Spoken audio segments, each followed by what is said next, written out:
So, what if I told you that the 49ers would love to give Jauan Jennings a new contract right now to follow up on all that big financial business with Brock Purdy, Nick Bosa, and George Kittle? But what if I also told you that it takes two to tango, and it may be tough to thread the needle with Jauan Jennings, who should have had a 1,000-yard receiving season last year? We're not here to talk about referee mistakes, though. We're here to talk about the future of the 49ers receiving room. They are at a fascinating crossroads because obviously Brandon Aiyuk is recovering from the ACL and the MCL tear. Just think about how different things are at the receiver net room now than they were coming out of that 2023 season when Brandon Aiyuk was downright dominant. Contract drama, big time injury, Jauan Jennings, full time emergence into a 1,000-yard receiving man. That all has changed the dynamic here entering 2025. And there is even more importance than ever on the 49ers youngsters.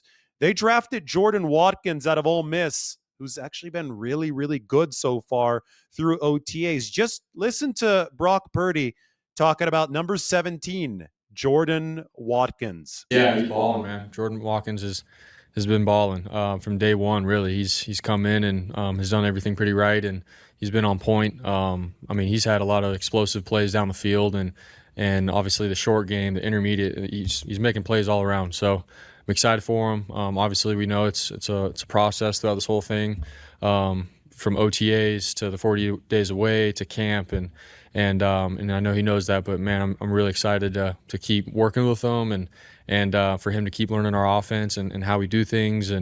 But definitely a rookie that has popped out in front of everybody. So that's a good first step for Jordan Watkins, but there is a long, long way to go. There's a reason why I played the Demarcus Robinson video the other day when we were talking about Brock Purdy. Beautiful deep pass, and something that I think was very emblematic of the confidence that the 49ers obviously have in the veteran Robinson to at least be a stopgap while somebody like Brandon Aiyuk is out and while the rest of these youngsters develop. But another cool facet of this offseason has been the fact that Purdy and Mac Jones, the 49ers backup QB, have had a chance to work with these youngsters outside the team facility. Jordan Watkins wasn't on the team yet when the 49ers had their big summit in Jacksonville, but Jacob Cowing, second-year man, and Ricky Pearsall, fellow second-year man, both Arizonans, like Brock Purdy, were able to meet in Jacksonville, where Purdy has trained over the offseason and where Mac Jones is from. It came down to Jacksonville when we were training over there, and just working on the little details of routes and timing and where they're supposed to be, when they can expect the ball out of their breaks on certain routes. Obviously, that's such a huge thing with quarterbacks and receivers, and so I think starting that pretty early in the offseason, and then we translate that all the way over here to OTAs. We've definitely seen that, and I think Cowing's had a great OTAs so far, and getting in and out of cuts and being the first one to lead lines and show guys how routes are supposed to be ran. So he's taken a huge leap there, man. So really excited for him and his development, and so excited to keep throwing to him.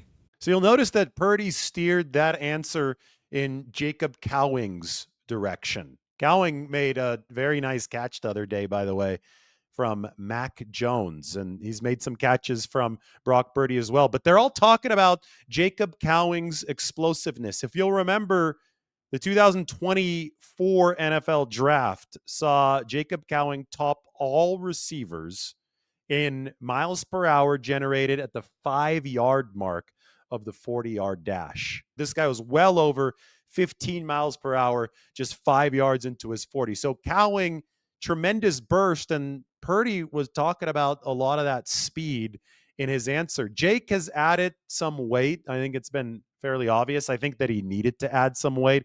He weighed in at about 168 pounds to begin last offseason. So now he hopes that he still has that burst. And according to everything that the 49ers are saying, and according to everything that we've seen on the practice field, it looks like he still does.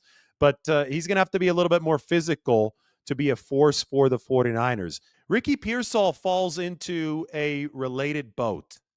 He's obviously bigger than Jacob Cowing, but Leonard Hankerson, the 49ers wide receivers coach, was very quick to say that it's going to be a strength issue for Ricky Pearsall to be able to take that next step. For him, the main thing with him is just getting a little bit stronger, this off season. That way he can play a little bit more physical with the guys, not get knocked off when he's contacted with defenders. So this is what the 49ers are working with in that receiver room in terms of youth right now.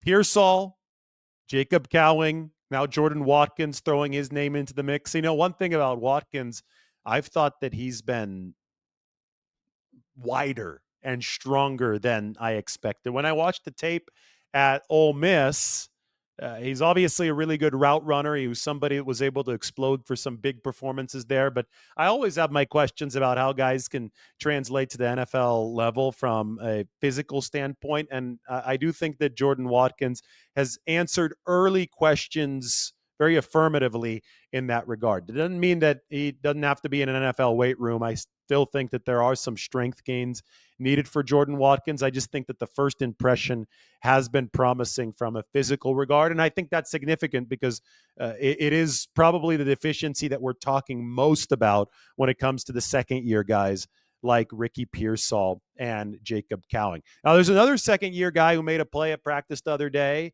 who's bigger than all the receivers that we're talking about from a physical standpoint, and that is Tariq Owens. And I think that we're in an interesting position right now with the 49ers because some of these guys who may not be projected to make the 53-man roster may have a stronger shot at making an actual on-field splash on Sundays this year than would typically be the case because the top of the room does have those question marks between Brandon Aiyuk, the timetable of his ACL recovery, and Demarcus Robinson, the possibility of a suspension due to the DUI arrest that he underwent back in December when he was still with the Rams. So there might be a little bit more of a window for the 49ers and their young receivers to experiment early in the season.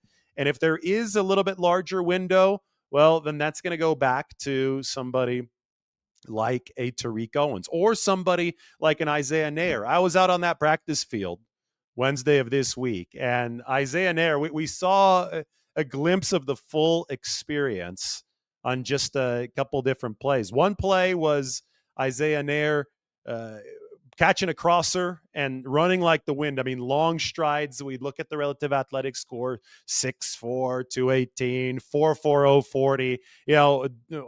I've said it many times. Dane Brugler thinks this might have been arguably, he said, arguably the best athlete in the 2025 draft class.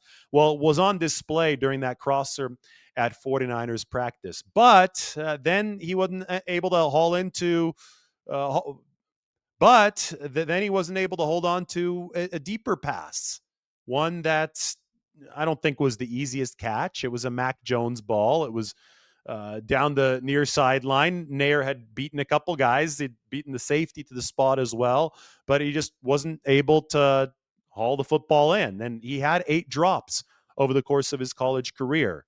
We've talked about the inconsistency being one of the primary things holding Isaiah Nair back. So within a 5-play stretch, we saw the tantalizing upside of Isaiah Nair, the rookie out of Nebraska, and we saw what had held him back over the course of his college career, which went from Wyoming to Texas to the Cornhuskers. The book is not closed on Isaiah Nair. It's barely opened at this point. These are just OTAs, so we're just having a chance to see these players acclimate at the NFL level.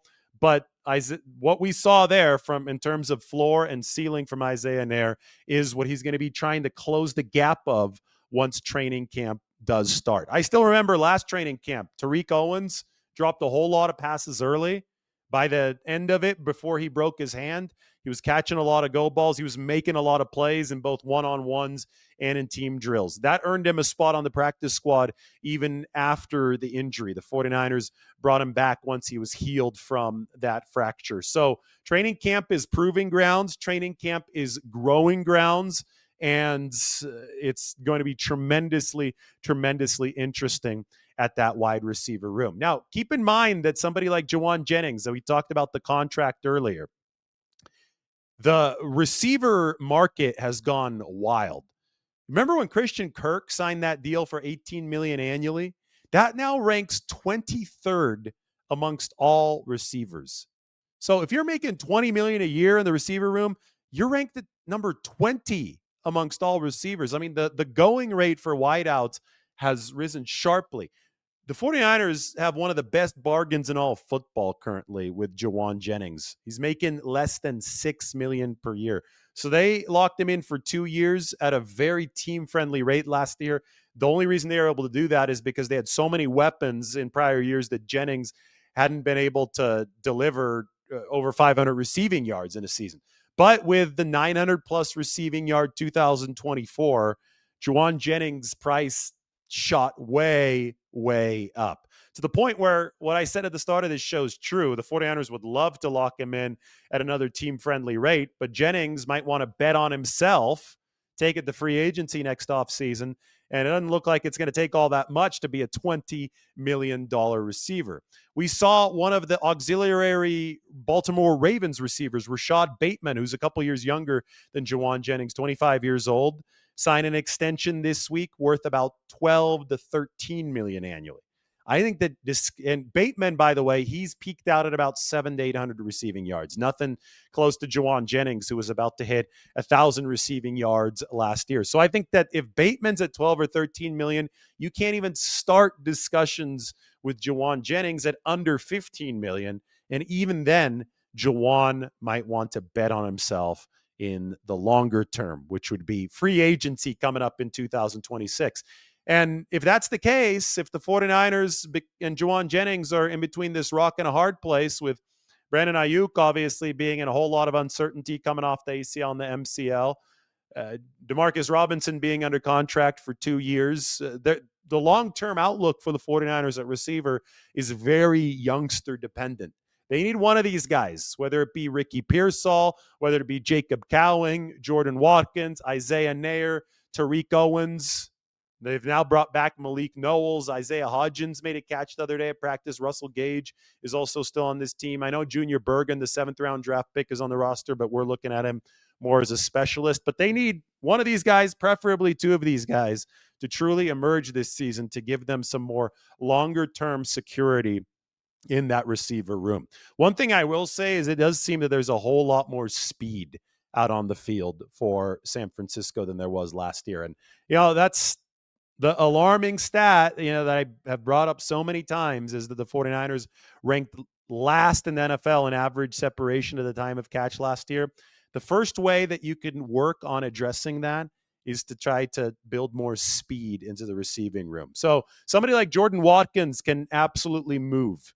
They even lined him up in the backfield last year at Ole Miss. Now, I don't think that Jordan Watkins is going to be used in Debo fashion. He's not going to be used as a bulldozer, but he's adaptable enough for some of those jet sweeps. He can run that 40 at 4.38 speed.